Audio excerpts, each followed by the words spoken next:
Hello, hello. So we're gonna do something a little different for today's video. I say different as if I've been doing this for ages. I have not, I only have 2 videos so far. Anyway, this one is going to be kind of a chatty Q&A, get ready with me style video where I talk about how I got into tattooing, because that's something I get asked about a lot and people seem quite interested in. So I just thought I would share some of that story with you guys today. So basically what I did was I went onto my tattoo Instagram account and I got people to ask me some questions about what they would like to know about the experience, and then I wrote those down, so we're going to answer them while I do this makeup look. So let's get right into it. Okay, so a little background info for those of you who don't know. I'm a tattoo artist. I've been tattooing about 2.5 years now, and I specialize in fine line florals. So getting right into questions. The first one is, what/who made you want to tattoo? So the way that this story kind of starts is, I used to be a pastry chef. That's what I went to school for. And so I was about 19 and I was working in this small town in BC. And while I was there, I wanted to get tattooed. So I went to go get tattooed by an artist named Kirk. I will link his Instagram in the caption. And basically, he was the one that inspired me to want to tattoo. And he did a rib cage with roses on my forearm. It wasn't my first tattoo, it was my 3rd tattoo, but it was definitely more of an art piece. So in terms of inspiration, it definitely inspired me more than what I had before, because what I had before was a symbol and some script. Yeah, so I went to get tattooed by him, and he was just so impressive to me. He was very, very clean. He was very organized. He drew up my tattoo in about 20 minutes, and I felt like it was so perfect. And that was impressive to me because I love to draw, and I've always loved to draw, but speed like that was something I hadn't seen before. So that was the experience and the person that definitely made me want to tattoo. So after I met Kirk, it took a few years before I kind of admitted to myself that I wanted to tattoo. It was always in the back of my head. Since that experience, that it would be something that I thought would be just an amazing job and suit me so well. But I was also very nervous and kind of embarrassed and felt like I didn't really have any business thinking that that was something I could do. I had like 3 tattoos and I was, in my opinion, a mediocre artist at best. So it did take another few years for me to really start even talking about it with other people or making it like verbally known to anyone that I was interested in tattooing. Okay, the next question is, did friends or family ever doubt you or try to stop you? What are you talking about? I don't have any friends. No, I'm just kidding. Honestly, I moved around a lot when I was younger, so the friend part wasn't really an issue. I feel like that sounds so sad. I didn't have a lot of friends to talk to about it, but that was the reality. Living in Vancouver, I didn't bond with a lot of people, so it was pretty much just my boyfriend at the time and a couple of friends, maybe like 2 people, and yeah, my family. And no one had a problem with it. No one thought it was strange. No one was shocked by it. Yeah, my parents are incredibly supportive people, and I'm really, really lucky that they've always had that mentality of do whatever you want to do. We believe in you. We support you. The only thing I was worried about is the fact that I wasn't going to be using culinary anymore, because I felt a little guilty since my parents had been so amazing and supportive through that. I didn't want to disappoint them or feel like they had wasted any money on me financially.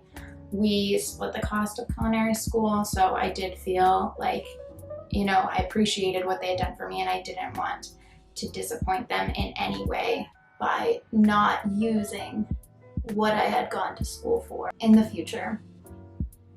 And yeah,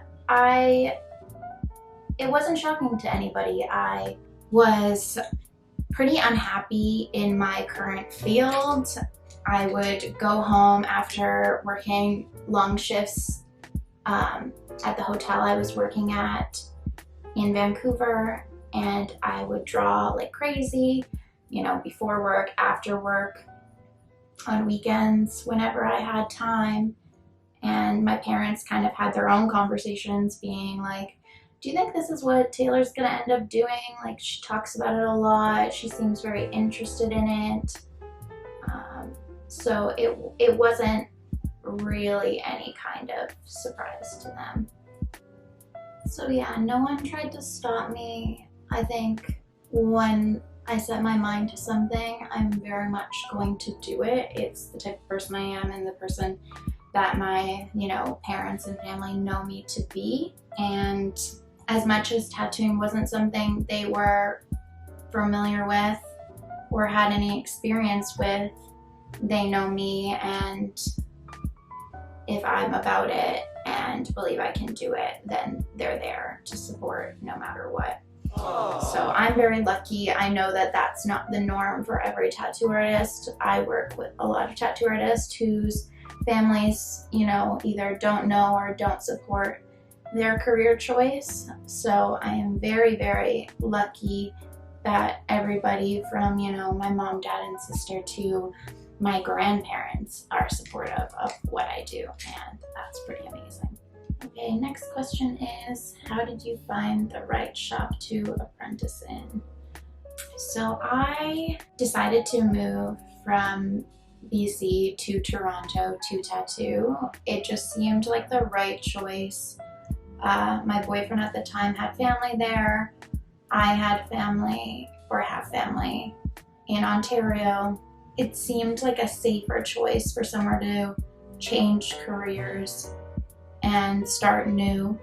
So I had already made the choice to look in Toronto. Toronto also has so many tattoo shops. There's no shortage. So that seemed like a smart decision.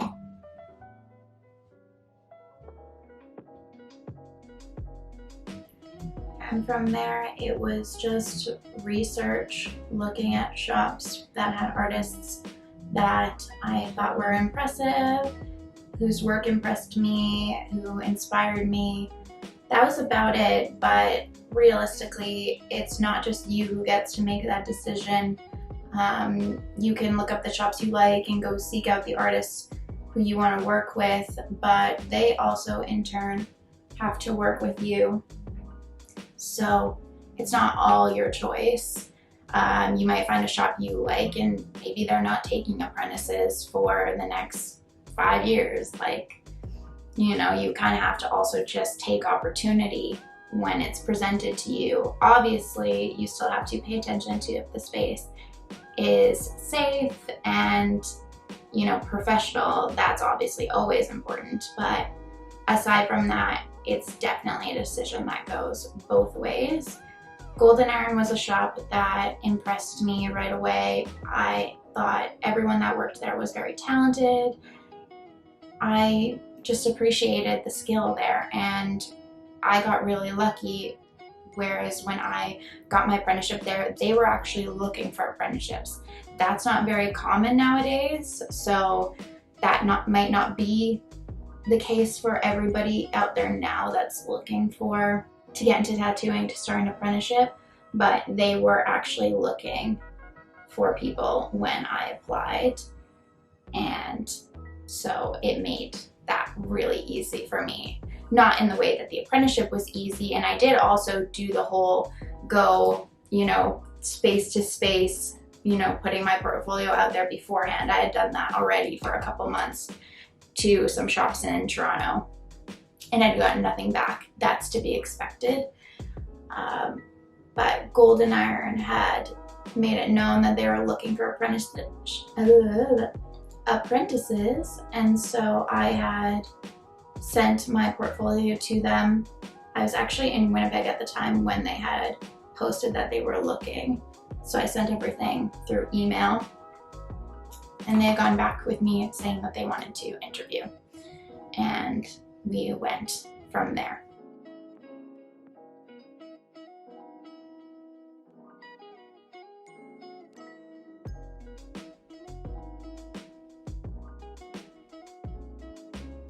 Someone asked, how did you get the confidence? I feel like there's a lot of components to this. I was not confident early on. Like I said, it took me a long time to even think my work was good enough to go on somebody's body. That was not something that I felt right off the bat. That developed out of me working really hard and drawing every day for a long time. Also, in terms of confidence to just take the leap and start tattooing, once I set my mind to something, it's going to happen. I have a bit of a false sense of confidence sometimes in that regard, where like I just, without sounding like a total cheeseball, just believe I can do absolutely anything I set my mind to. I don't know where that came from, but I just don't have that same fear that other people have about, you know, so many people are like, oh, there's so many people tattooing already and blah, blah, blah, and all that. And I was just like, okay, cool. So there'll be one more. Like, that's my attitude. Even with doing YouTube and doing these videos, I'm just like, it's what I want to do, and I know it will make me happy, so I'm about it, and I'm gonna make it happen. So confidence in that way comes easy to me. Confidence in like my work and my art is a totally different story, but that's because I think all artists are very critical of their own work, and that's kind of what makes you good enough to do it on that level. I'm very, very intense about my work and a bit of a perfectionist, and it's good though. It's healthy. You kind of need that. I don't know any artist that doesn't think that way. Oh, and one more point to be made on the topic of confidence. Some of that came with knowledge, just understanding and knowing what I was getting into. I did a ton of research about the industry and what it was like at the point I was getting into it. I had messaged Kirk, the original artist who had inspired me, and asked him a bunch of questions, which he was kind enough to answer. He was very real and realistic with me. Getting into tattooing is not easy. It has never been easy, and it will probably never be easy, but if you work hard and you care enough about it, you can make it happen. And that's kind of what he told me was, you know, get ready for this type of scenario, get ready for this kind of financial burden, you know, don't expect it to come quickly or easily, be persistent. And having that knowledge and that understanding of what I was getting into made me feel very, very prepared, and therefore my confidence in turn went up with it. Next one is, how did you do it financially? Okay, so like I said, I had spoken to other tattooers and gotten an idea of what to expect, what to prepare for an apprenticeship, what sort of financial hit you'll take buying equipment, all that. So I had an idea of the numbers. You will never know exactly what it's going to cost you, but it's better to kind of get a rough idea so that you can prepare from there. So I knew I had to save money. I knew I had to save as much as I could, obviously, to live off of, feed myself, buy tattoo equipment, transit, everything else, because apprenticeships are not paid, and so you know you are going to be working for free for an extended period of time. So what I decided to do was go home to Winnipeg. That's where I'm from, that's where my parents live. And the whole intent of going there was, I was not permanently moving there. It was go there, live at home, save money, work a job, and put it all in savings towards, you know, my future apprenticeship. So that's what I did. I worked on a food truck that was run by a friend of mine's family, and just did that and worked all the time. When I wasn't working, I was drawing, trying to build up my portfolio, and I actually ended up getting my interview sooner than I was expecting for my apprenticeship, and so I did end up actually leaving Winnipeg a little earlier. I think I ended up being there a total of 3 months saving money, and I was going to stay like 5. But like I said, you gotta kind of jump on the opportunities where they come. So I got the email that they wanted to interview with me, and I was on a plane 2 weeks later, I think, going back to Toronto to interview. So there was that obviously helped me a bit financially. And then next from that was I was staying at my boyfriend's family's home. So I was staying just outside of Toronto at their place. They were nice enough to let me stay there and not pay rent. I just had to pay for my food in transit. That made a huge difference. I don't think I would have been able to pay rent in Toronto and tattoo. I don't think that's something that ever would have happened. And that made a huge difference. But nonetheless, I did still go into debt. You likely will still go into debt.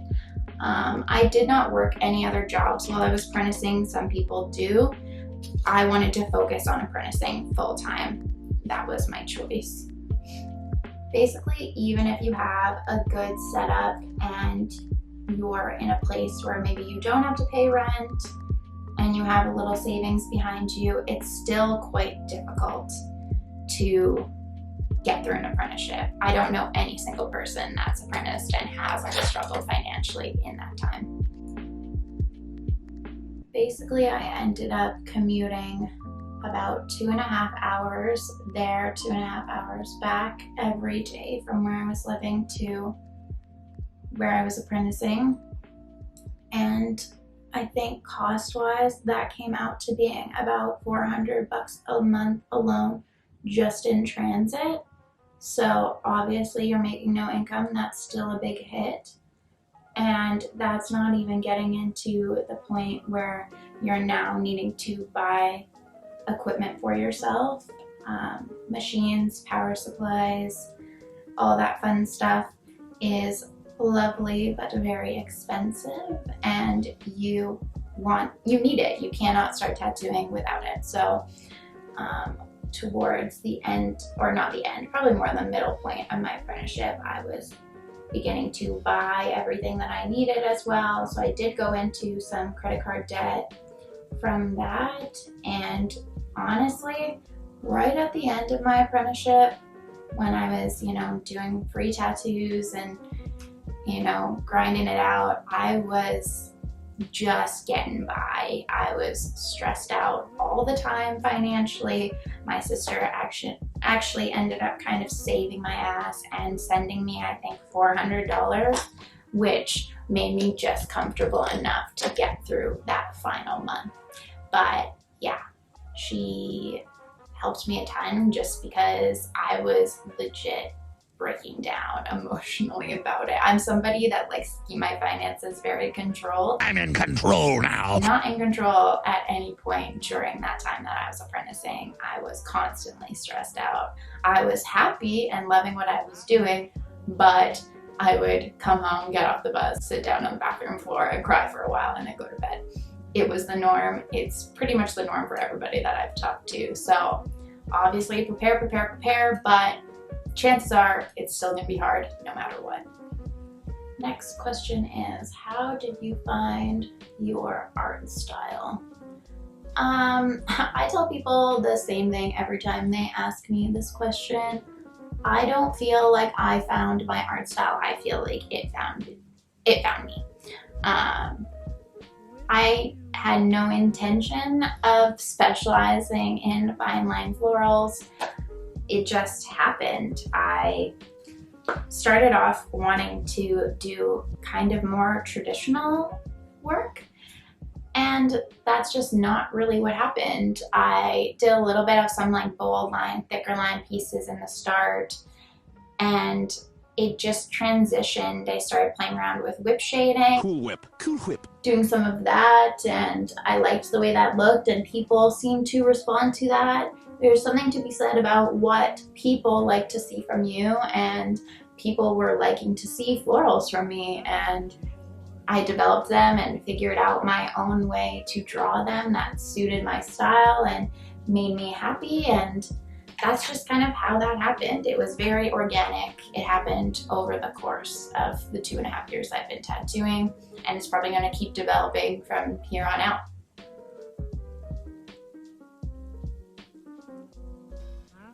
I think the funniest thing about that is I actually barely drew florals before I started tattooing. Not because I didn't like them, I've always loved flowers, but yeah, it's quite new. It's as new as I am in terms of tattooing. That's what I ended up doing, and that's what I ended up kind of being strongest at. So yeah, whenever we have an apprentice or I'm talking to anybody that wants to get into tattooing, I'm kind of like, you know, you'll figure it out, but maybe don't go into it with like a very, very set, like strict idea of what you want to do. I mean, you probably can, you know, put your mind to something and work hard enough and get good at it, but there is definitely something to be said about what kind of comes naturally and develops organically. And I got really lucky where the style that came out of me is something that I really enjoy doing. I'm super stoked on it. I am never sick and tired of doing flowers. I love freehanding florals. That's like my favorite thing these days, making them flow really organically on the body. It's just so much fun, and I'm really happy that like it just seemed to come out of nowhere for me.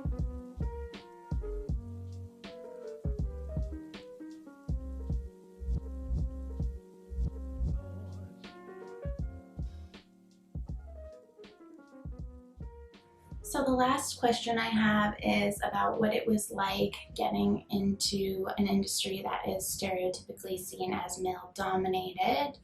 I've been really lucky where I haven't really had that experience. I'm not saying that wasn't many women tattooers experience earlier on.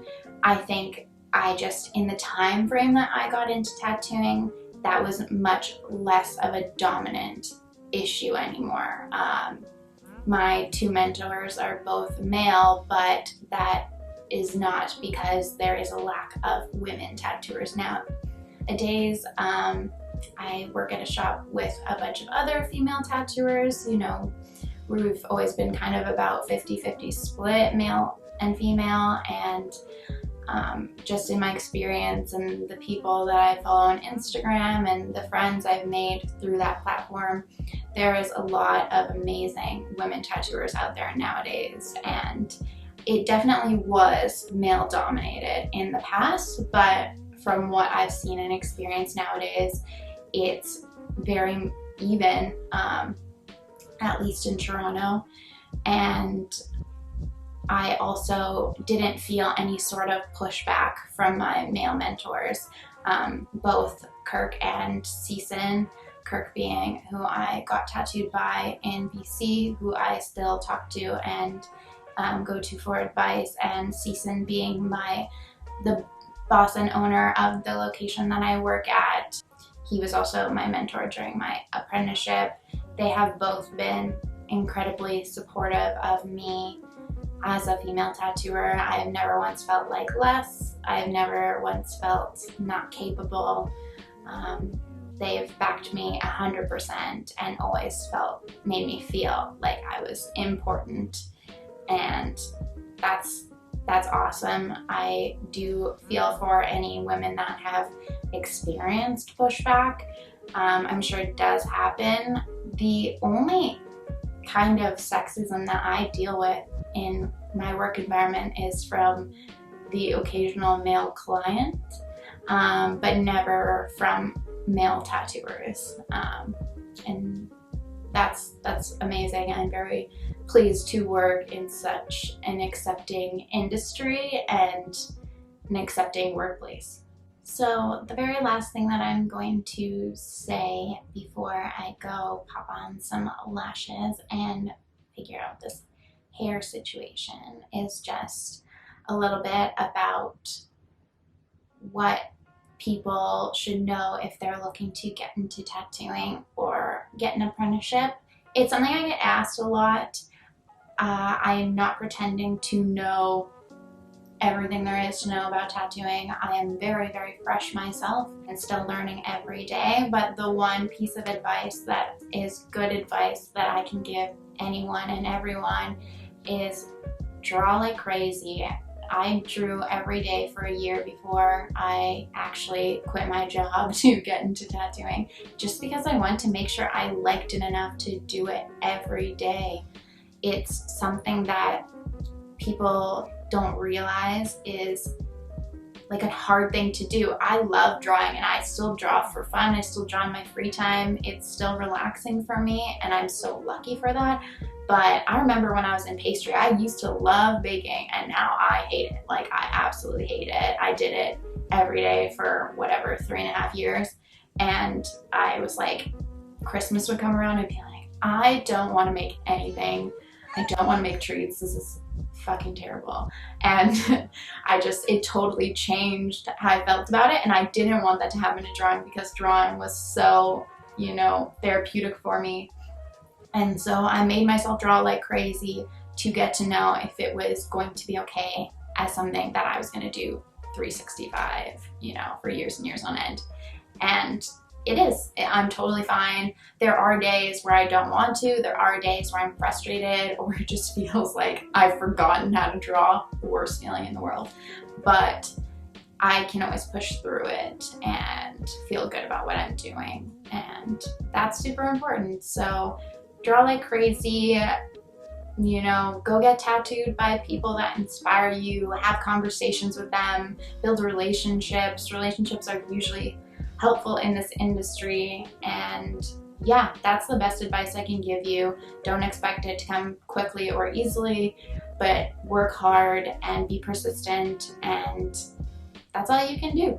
So yeah, anyway, I'm gonna go finish off my look and I'll be back to chat with you in a second.